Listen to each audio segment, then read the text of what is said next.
For most of my life and then career as a Baptist minister, I didn't have the term to self-describe, but I would say I was homophobic. And so we, as a church, try to help pray the gay away, so to speak. We try to help gay and lesbian people try to overcome being gay. With all of the recent violent acts towards the LGBTQ community, I told my LGBTQ friend, "Oh, you don't have to worry. We'll survive." I was very ethnocentric in my thinking.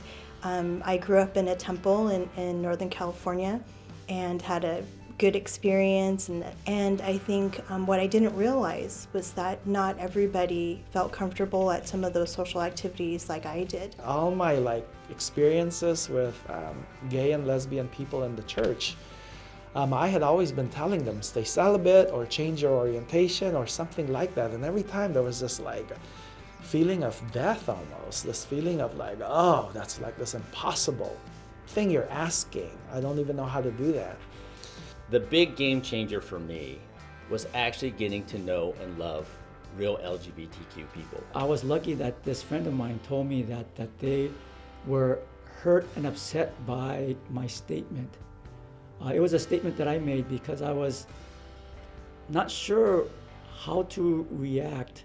There's a Filipino American openly queer young man who's Christian, and so he would come on and off to our church. And one day he came up to me after the service was over, and with tears coming down his face, he said, "Reverend Fong, I so appreciate what you're doing on this, but help me understand why you're doing it." I attended a seminar, actually in Southern California, for clergy, both Buddhist and Christian clergy, to learn how to create safe spaces for the LGBTQ community.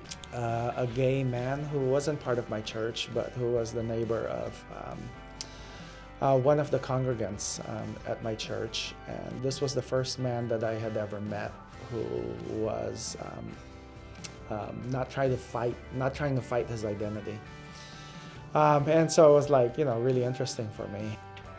And I was reminded that instead of just trying to sweep the pain under the rug, that it is just as important, if not necessary, to say, "I understand that it is dangerous out there."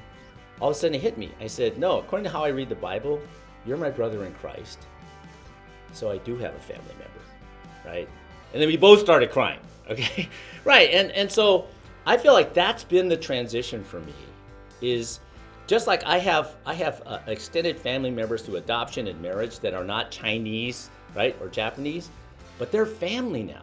I was just overwhelmed and shocked by their personal stories and just the heartache that some individuals had gone through in regards to their journey.